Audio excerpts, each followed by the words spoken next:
안녕하세요. 고릴라TV 구독자 여러분, 박창윤입니다. 우리가 시장에서 급등락 나오고 있는 종목들, 내일장 뭐 살까를 통해 이 종목들 팔아야 될지 아니면 사야 될지 개인적인 투자 코멘트와 함께 포인트 전략까지 함께 고민을 하고 있죠. 자, 오늘 시장 코스피 코스닥 다소 엇갈리는 모습이 나타나고 있습니다.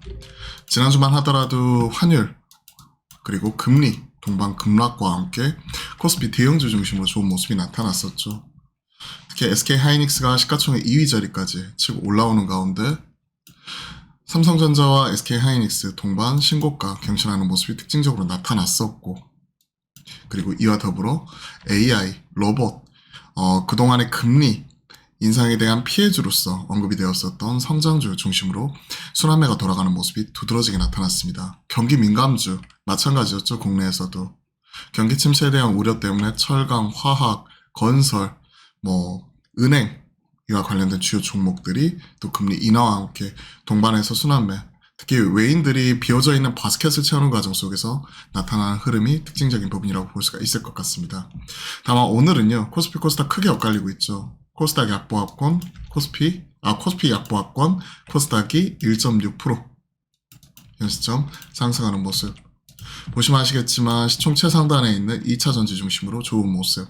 에코프로와 에코프로 BM 재차 힘을 내주고 있고, HLB, 알테오젠, 그리고 셀트리온 제약, 즉 바이오, 그리고 시가총액 최상단 2차 전지 중심으로 좋은 흐름이 나타나고 있고, 특히 에코프로 그룹주가 오늘 시장 상승을 크게 이끌어내고 있죠. 자, 한마디로 이거예요. 대통령실에서는 주식 양도세 대주주 기준 상향안 20일 이후에 발표할 것이다. 현 시점 10억 원. 특히 지난주 초에 30억까지 기대했다가 10억에서 30억까지 양도세 완화. 이 부분을 기대했다가 실망감으로 급락이 나오기도 했었죠. 2차전지. 다시 한번 재차 상승하는 모습이고, 이번엔 좀 구체적으로 얘기가 나왔어요. 대주주 보유 기준 50억 이상 혹은 30억 이상. 주식 양도세 폐지 공약. 그죠? 그러한 상황에서 지금 완화하는 모습이 좀 포착이 되게 된다면 당연히 국내에서는 에코프로 그룹주 중심으로 이러한 흐름이 이어질 수 있기 때문에 20일이면 오늘 18일 그때까지 에코프로 BM 그리고 많이 빠져 있었던 종목들, 많이 올랐던 종목들, 그러니까 올해 많이 올랐다가 최근에 조정이 세게 나왔었던 대주주 양도세로 인한 우려와 또 악화에 대한 우려, 이런 부분으로 2차전지 조정이 세게 나왔었던 이러한 2차전지 주요 종목, 특히 에코프로 그룹주, 포스코 그룹주 이러한 종목들은 현재 트레이딩 가능하다고 생각을 합니다. 다만 뉴스 나오면 이런 부분에 있어서 단기적으로 또 이런 기대감에 샀던 사람들이 또 팔 수도 있기 때문에 이런 뉴스를 잘 체크하시면서 그 전까지는 매수 접근 가능하다고 생각을 합니다. 그래봐야 20일 넘어서라고 하니까 20일 아니면 22일 안에 나오겠죠. 크리스마스 이전에. 이러한 부분을 체크를 하시면서 대주 양도세 기준으로 10억 미만으로 맞춰놨던 부분 30억이나 50억이면 다시 한번 미리 채울 수 있는 여지가 있기 때문에 그러한 것들을 생각을 하게 된다면 올해 많이 올랐던 종목들 이런 부분을 체크를 해야죠.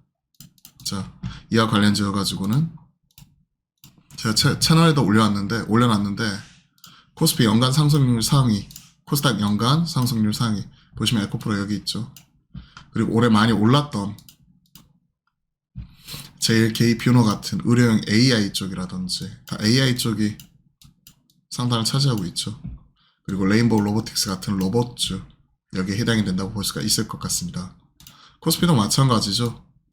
AI 쪽, 이쪽은 하드웨어 쪽이죠. 이스페타시스, 하미 반도체, 그리고 2차 전지에서는 코스모 신소재, 금야 이라는 종목이 TC 스틸도 마찬가지고 코스피 연간 상승률 상위니까 대주주 양도세 우려 때문에 미리 좀 팔아놨던 거 다시 한번 30억이나 50억으로 좀 완화되는 모습이 나오면 다시 채우는 모습이 나타날 수가 있기 때문에 그 기대감이 반영이 되는 초기 국면인 오늘부터는 이러한 종목들 중심으로 좀 트레이딩을 가능하겠다라고 같이 한번 말씀드려보겠습니다. 자, 그 외단에서도 종목들 바로 체크를 한번 해보죠. 종목별로 보자면 자, 시장에서 지금 오늘 눈에 띄는 종목이 삼성중공업입니다. 조선주 전반적으로 하락 같이 나타나기도 했었지만 삼성중공업 현 시점 배상 책임 관련된 화물창 결함 관련 3,800억, 거의 3,800억이죠.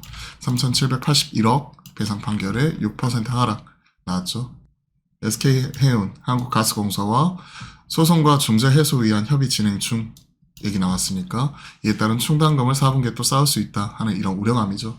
그리고 추가적으로 이 화물차 결함 관련되어서 또 그동안에 이제 이런 설계라든지 이런 부분을 또 변경해야 되는 데 있어서 비용이 소모가 될 수가 있는 부분이고, 그죠?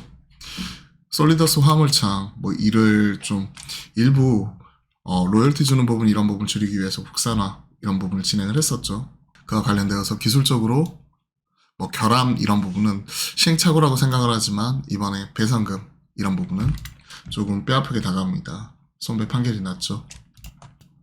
삼성증권 측에서는 배상 책임 없다, K화물청 소송전서 유리한 고지 얘기를 하고 있는데 결국 이 노이즈로 인해 오늘은 흔들리는 모습이 나오고 있습니다. 일단은 이런 얘기 나올 때는 좀 피하는 게 좋을 것 같아요, 개인적으로는.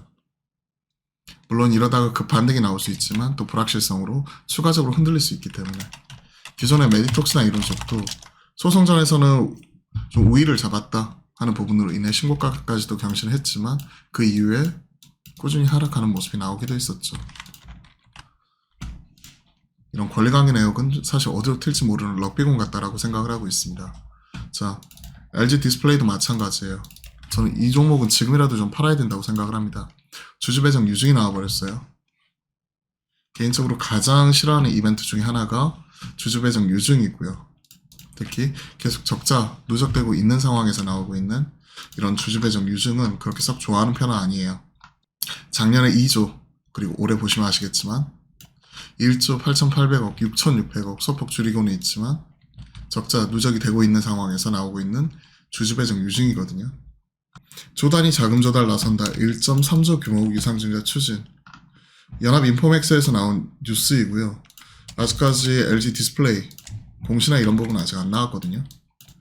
하지만 이런 언급이 되면서 추가적으로 크게 흔들리는 모습이 나왔고 1조 3천억 규모예요. 그러면 현 시점에서 주주배정 유증 일반 공모 이런 방식이고 현재 4조 4천억 생각을 해보게 되면 거의 30%에 달하는 물량이고 1조 3천억 자금 조달하기 위해서는 분명히 할인 뭐 이런 부분에 따른 가격, 그러니까 이런 갭 차가 있기 때문에 이런 것들 생각을 하게 되면 이런 우려감 반영을 해가지고 지금 좀 밀리는 부분입니다. 전 좀 팔 수 있는 것들은 일정 부분은 팔아야 된다고 생각을 합니다. LG 디스플레이 오늘 눈에 띄게 좀 빠지는 모습이 나오고 있고 전자와 닉스 오늘 뭐 보합권에서 등락 달리하고 있는데요. 저는 이러한 종목은 살 수 있다고 생각합니다. 삼전 최근에 CXL로 반격을 했죠. 이러한 종목들 조정 나올 때 모아갈 수 있다고 생각을 하고 있고 하이닉스도 마찬가지죠. 주도주 면모 오늘도 신고가 새로 쓰고 있는데 가는 친구들 계속 집중을 해야 되고 그리고 오늘 또 대주주 양도세 관련되어 가지고 하미반도체라든지 이런 종목들 이스페타시스 올해 많이 올라온 종목들이죠. 대주주 양도세로 인해서 최근에 쉬어가는 모습이 나타났다면 이런 부분이 불확실성 해소로 보면 이스페타시스와 하미반도체 앞에서 마찬가지로 점검을 했었죠. 그죠? 올해 5배 이상 올라왔는데 이러한 종목들도 단기적으로 트레이딩 바이 충분히 가능하지 않을까 생각을 하고 있습니다. IT 계속해서 순환에 돌고 있고 HBM이다, 온디바이스 AI다, CXL이다. 결국 동일해요. AI 트렌드, 이 하드웨어를 뒷받침하기 위한 AI 칩이 계속해서 업그레이드 됨에 따라 그에 따라 우리가 수혜를 받을 수 있는 뭐 장비다, 소재, 부품 이런 IT 소부장 내에서 계속 순환매가 돌아가는 거죠. 그리고 보시면 시스템 반도체, 팹리스, 온디바이스 AI 설계 쪽 당장의 실적보다도 이와 관련된 AI 트렌드 이에 따른 흐름과 함께 구조적인 변화가 나타나는 쪽이기 때문에 가장 최근에 반응이 핫하게 나오고 있는 쪽이고 오늘도 그렇죠.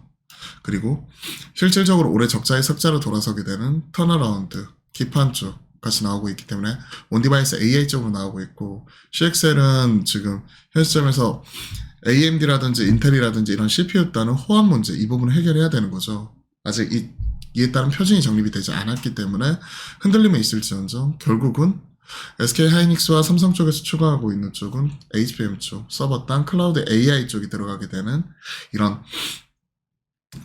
AI 칩 쪽에 선점을 하기 위한 기술적인 부분에 있어서 계속 지금 현재 논의를 진행 중에 있고 그에 따른 시장 반응이 나온다는 거죠. HBM 뭐 3.0에서 3.2 이와 관련된 업그레이드가 SK 하이닉스 쪽에서 꾸준히 가져가고 있다면 CXL을 통해 가지고 서버단에 같이 들어갈 수 있는 이런 호환이나 확장성 가능하게 한 인터페이스 자체를 삼성 쪽에서 만들었기 때문에 그와 관련된 종목들은 꾸준히 우리가 확인해야 됩니다. 그리고 따라가야 됩니다. 그리고 결국은 수혜는 다시 한번 HBM이 지금 쉬고 있는데 갈 수밖에 없어요. 앞에서 한미반도체 이런 부분도 체크를 했었지만 단기뿐만이 아니라 중장기로 끌고 갈 수 있다고 생각을 하고 있고요. 같이 갔었던 친구들이 HPSP 최근에 좀 올라왔다가 조정 나왔는데 이런 친구라든지 이오테크닉스 그리고 오늘 튀고 있는 하나마이크론 뭐 이러한 종목들 최근에 조정 이후에 다시 한번 가는 모습이고 TFA 같은 경우도 오늘 세게 튀어주죠. 한 9% 정도 올라오고 있고 두산 테스나도 빼놓으면 서운하겠죠. 뭐 이러한 종목들 마찬가지로 계속해서 체크를 해야 되고 최근에 세게 올라왔다가 쉬어가고 있는 게 리노공업이죠. 이 친구도 오늘 초뱅이라도 띄울 수 있다고 생각을 합니다. 그리고 상승한 종목 지지받는지 확인하고 다시 한번 튀어갈 때 하이 시간대죠. 다시 한번 돌파 나올 때 그런 부분 추가적으로 더 늘릴 수 있다고 생각을 합니다. 자, 그와 관련된 종목들 좀 체크를 해봤고요. 나머지 오늘 보시게 되면 뭐 해운주 뭐 이런 쪽 같은 경우가 최근에 뭐 BDI라든지 관련해가지고 좀 일부 올라오면서 올라오는데 솔직히 이쪽은 잘 모르겠어요. 개인적으로 그렇게 선호하는 쪽은 아닙니다. 워낙 계절성도 강하고 최근에 좀 올라온 이후에 쉬어가고 다시 한번 재차 상승이지만 음봉 세게 나오고 이러한 상황이기 때문에 저라면 신규 접근은 안 할 것 같아요. 워낙 빨라요 요즘에. 연속적으로 끌고 가기도 그렇고 조선이 오늘 또 조정 나오고 있기 때문에 해운 쪽 다시 들어가기 약간 애매하다고 생각을 합니다. 오늘 아프리카 TV라든지 서울옵션이라든지 ST와 관련되어 가지고 또 이런 조각투자 관련된 내용 자체가 계속 나왔죠. 그러면서 재차 올라가는 모습 포착이 되고 있는데 최근에 나타나고 있는 이런 트렌드 가상자산 STO 쪽 이런 쪽은 계속 흐름을 이어가고 있기 때문에 가지고 계신 분들 홀딩 그리고 뭐 우리 기술 투자가 한 7.3% 정도 빠지면서 추세선 깨지는데 갭으로 깨져가지고 추가적으로 지금 반등을 장중 못하고 있다는 게 특징이기 때문에 만약에 익절이라면 좀 일정 부분 팔고 다시 한번 뭐 복수전이 되었던 그때 가서 다시 한번 돌파 나올 때 흐름 하고 다시 한번 사는 거 노리든지 그런 게 유리하다고 생각을 합니다. 나머지 뭐 바이오 쪽도 치고받고 하는 모습 많이 나오고 있는데 워낙 JP모건 헬스케어 컨퍼런스 있거든요. 그러면 지금부터는 헬스케어 컨퍼런스 관련 참여 관련 기업들 또 얘기 나올 수 있기 때문에 좀 체크가 필요할 것 같고 뭐 ABL 바이오부터 해가지고 항상 뭐 나오는 것들 있잖아요. 한미약품이라든지 셀트리온, ABL 바이오, 오스코텍, 유한양행 등등등 이런 종목들은 마찬가지로 가져가고 있다가 JP모건 헬스케어 컨퍼런스 이전에 좀 팔고 나오는 형태로 한 달 정도 보면서 트레이딩 하시면 될 것 같고요. 나머지 뭐 종목별로 워낙 차별화 나온 가운데 치고받고 하고 있고 일부 이런 저출산 관련된 이런 종목은 정책주로 뭐 인맥주가 지금은 한동훈 이정재 뭐 이래가지고 쭉 올라가는데 결국 정책주도 다시 따라 올라갈 수 있거든요. 관심 있게 꿈비, 쌈지 그리고 아가방 컴퍼니 이런 종목들 마찬가지로 계속 체크해 나가야 되고 개인적으로는 뭐 꿈비 같은 종목이 밑에서 추세 안 깨지고 기간 조정 만들어지고 있기 때문에 관심 있게 좀 체크를 하는 게 좋을 것 같습니다. 충분히 트레이딩 가능하다고 생각을 하고요. 자, 종목 중심으로 빠르게 점검을 해봤고요. 이런 부분 투자하시는데 조금이나마 도움이 되었으면 좋겠습니다. 그럼 오늘도 화이팅입니다.